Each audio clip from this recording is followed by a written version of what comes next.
మ్మ్. Average అని చెప్దాం అనుకున్నా కానీ నాకైతే ఫ్లాప్ అనిపిస్తుంది. నాకు నచ్చలేదు నచ్చలేదు నాకు. డైరెక్షన్ బాగాలేదు, స్టోరీ బాగాలేదు, చాలా రొటీన్గా ఉంది. రొట్ట నేను చెప్తున్నాగా, సినిమా హిట్ అయితే కనుక మేకను కోద్దాం అనుకున్నా. సినిమా చూసి వచ్చిన తర్వాత పారం కోడి కోసిన బొక్కే, ఆ పారం కోడి డబ్బులు బొక్క అనిపించింది. సో నాకైతే మాత్రం నిజంగా నేను దిల్ ఖుషి అయిపోయిన సినిమా చూసి బయటకు వచ్చి. ఎస్పెషల్లీ నేను ఆ క్లైమాక్స్లోంచి నేను ఇంకా బయటికి రాలేకపోతున్నా. అయ్యగారు ఆల్రెడీ హిట్లు కొట్టారు, అంటే జనాలకి ఇష్టమే సినిమాలు, నాకు కూడా ఇష్టమే. హలో చాలా ఇష్టం, మోస్ట్ ఎలిజిబుల్ బ్యాచిలర్ ఇష్టం, రియాలిటీకి దగ్గరగా ఉంటుంది, మిస్టర్ మజ్ను ఇష్టం. కాకపోతే బాక్స్ ఆఫీస్ నెంబర్స్ మాట్లాడలేదు.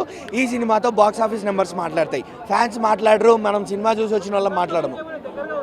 రంగస్థలంకి ఎటువంటి కంపారిజన్ లేదన్నా. ఆ సినిమా వేరు, ఈ సినిమా వేరు, ఆ స్టోరీ వేరు, ఈ స్టోరీ వేరు. ఇది రొటీన్ స్టోరీ కావచ్చు, కాకపోతే cinema taking, direction, screen play చాలా కొత్తగా అనిపించింది.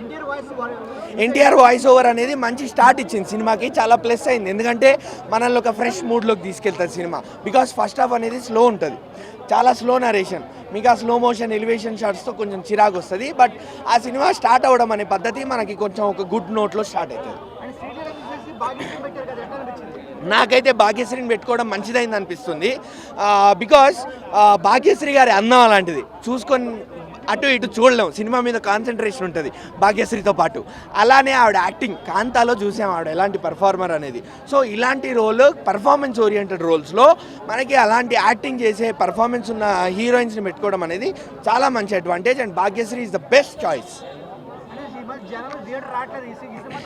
ఈ సినిమాతో నేనైతే మాత్రం జనాలు థియేటర్లకు వస్తారని చెప్తున్నాను అన్న. ఎందుకంటే నేను చెప్తున్నాను, ప్లస్ వింటున్నాను కూడా, ఇక్కడ అందరిది యునానిమస్ టాక్ ఉంది, సినిమా హిట్ కొట్టారు అండ్ అయ్యగారు యాక్టింగ్ చాలా బాగుంది అని. నేను నిజంగా చెప్తున్నాను, కెరియర్ బెస్ట్ పర్ఫార్మెన్స్. ఎస్పెషల్లీ జనాలు మౌత్ ఆఫ్ వర్డ్ అంటారు కదా, విని విని విని అరే చూద్దాం రా భయ్ అని ఖచ్చితంగా జనాలు వస్తారు సినిమాకి.